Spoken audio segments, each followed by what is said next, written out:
Hi, this is Ike from Groovy Entertainment. Today we got another book on tape to play for you. Today's book is The First Thanksgiving from 1977. So let's get started.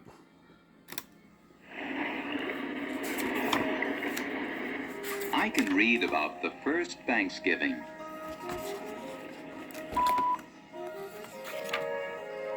Thanksgiving is a wonderful holiday. It is a time for family, a time for friends. It is a time for thanks, just as the Pilgrims gave on the first Thanksgiving over 300 years ago.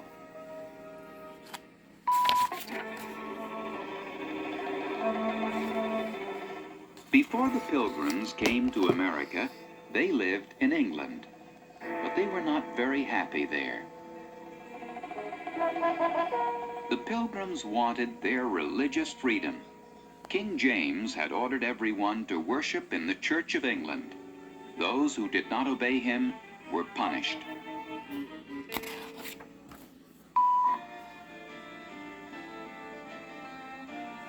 With the king's permission, the Pilgrims left England to seek their religious freedom. They were given a charter to settle in Virginia, where Captain John Smith had founded the Jamestown colony in 1607. Two ships set sail, but one leaked very badly and had to turn back. Finally, on September 6, 1620, the Mayflower left Plymouth Harbor in England and sailed west. Christopher Jones was the captain.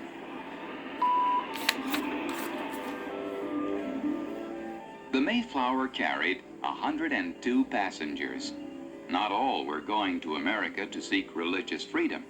Some, like John Alden, were workers and craftsmen. Others were looking for a chance to own land and to better their lives. Captain Miles Standish was there to protect them. The Pilgrims knew they would be facing danger in the New World.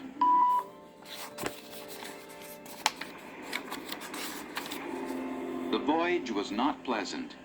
The Mayflower was a small ship. It was only 90 feet long and 25 feet wide, at most.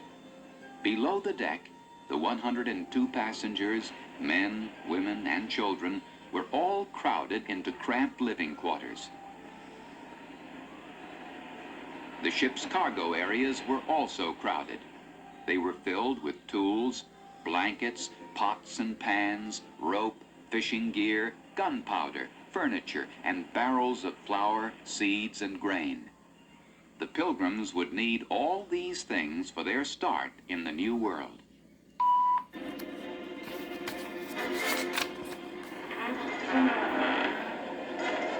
The voyage across was often rough and stormy. High winds rocked and tossed the ship about. Icy water seeped into the leaky ship, soaking the passengers and making them sick. To keep warm, they often had to light fires in cooking pots and huddle together. There were no beds to sleep on, no extra water for bathing or for washing clothes. There were few hot meals. Week after week, they ate cold biscuits, salted or dried beef, oatmeal with molasses, and sometimes cheese.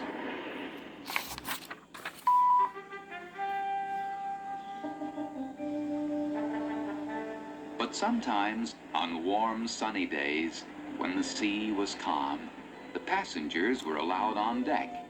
And while Captain Standish trained his men, the children played. Would it ever end?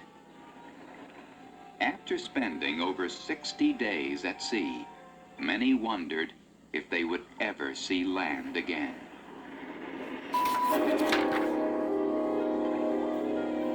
Then, on the 66th day, a sailor spotted something far off in the distance. "Land ho!" he called, and everyone raced up on deck to catch a glimpse of their new home.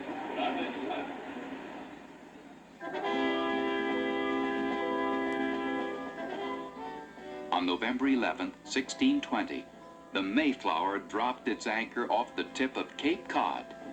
Storms had blown the ship off course. The Pilgrims were far north of Virginia. Still, everyone was happy and eager to go ashore.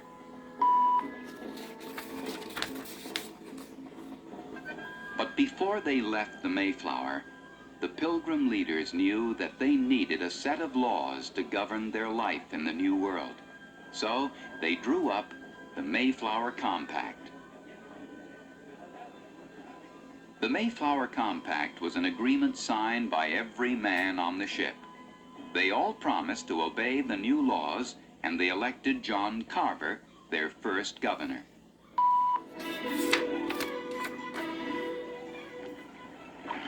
Then, before anyone could go ashore, Governor Carver sent Captain Standish and several other men to explore the coast to find a good place for a settlement. The group went ashore and explored the sandy beaches. They discovered good water for drinking, small evergreen trees, and buried Indian corn.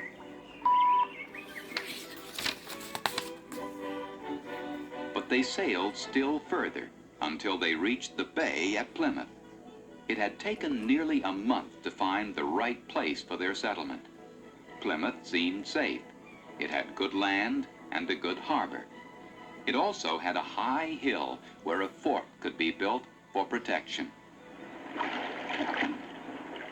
In December, the Pilgrims went ashore.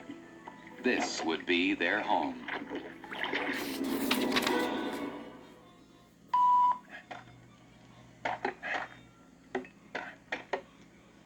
Now there was work to be done. It was winter, and they wanted to build their houses quickly. They would live on the Mayflower until their houses were ready. The first building to be built was the Common House. It was 20 feet long and 20 feet wide, and it was going to be a prayer and meeting house.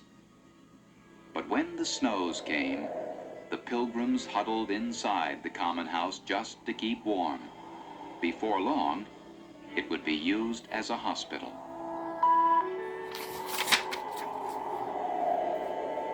The first winter in Plymouth was hard. The Pilgrims had very little food. Sickness and disease spread quickly among them. By the time winter was over, half were dead. Many remained sick and weak, and all wondered what was ahead in this strange new land.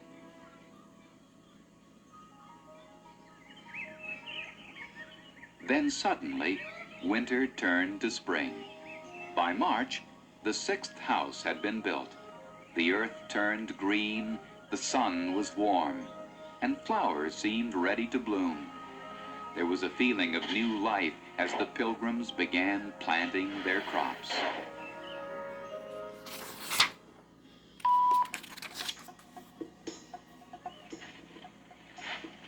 One spring day, something strange happened. An Indian walked into the village. At first, the Pilgrims were frightened, but the Indian raised his hand in friendship and said in English, "Welcome. I am Samoset." Later, he told the Pilgrims many things about the land. He told them how a tribe had once lived where the Pilgrims were now living. He also promised to return the next day with Indian braves who would trade with them. Samoset belonged to the Wampanoag tribe. Eventually, Samoset brought his leader, Chief Massasoit, to meet the Pilgrims. Chief Massasoit and Governor Carver signed a treaty. They agreed to live in peace, share the land, and to help each other.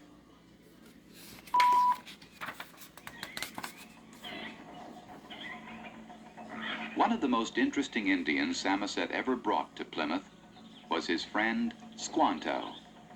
Squanto spoke even better English than Samoset. Squanto had once lived in England, having been taken there by boat.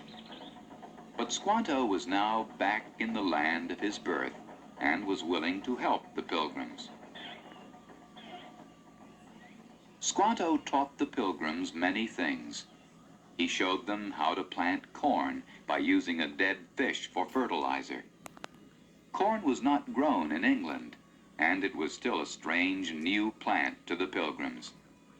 Squanto showed them how to grind corn to make flour, how to bake with it, and even how to make it pop.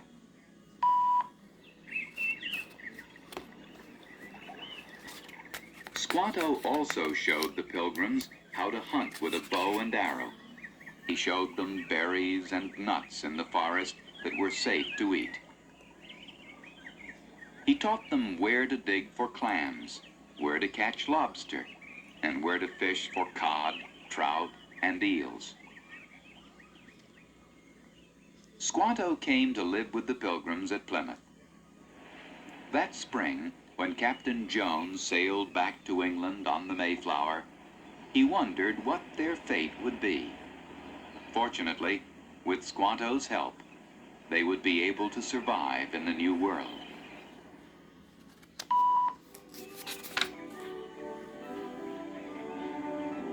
All spring and all summer, the Pilgrims worked hard in the fields. In the autumn of 1621, they harvested their first crops. It was a good harvest. Now there would be plenty of food to help them survive the coming winter. In October, William Bradford, the new governor, called everyone together. "God has been good to us," he said. "Let us give thanks."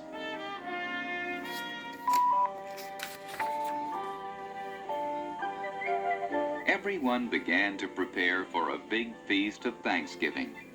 The women worked for days baking and cooking.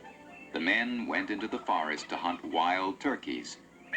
And the boys fished for trout in cool, clear streams.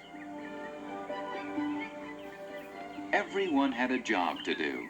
Young children dug for clams on the beach. Others worked in the kitchen, and still others picked berries and nuts or gathered firewood.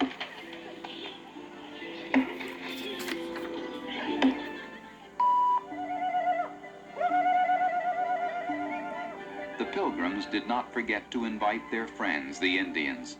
Squanto led Chief Massasoit, Samoset, and 90 Wampanoag braves to Plymouth. The Indians brought 5 deer to add to the feast. And what a great Thanksgiving feast it was. The Pilgrims wore their best clothes. All kinds of tasty foods were set on the long tables. There was cornbread, cranberries, turkey, pumpkin, clams, eels, deer, peas, squash, and fish. Some of the foods that the Pilgrims had found in America.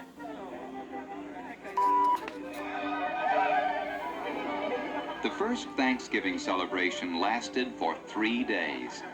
There was much fun and laughter. There were contests and games, dances and races. The Pilgrims did not forget to give thanks on that first Thanksgiving. They thanked God for all that was given to them: a good harvest, good friends, and a good life in America.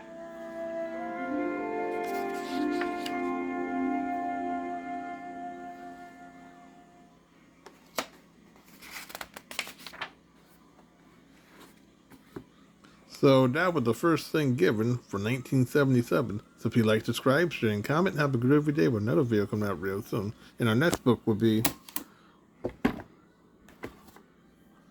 Best Thanksgiving Book.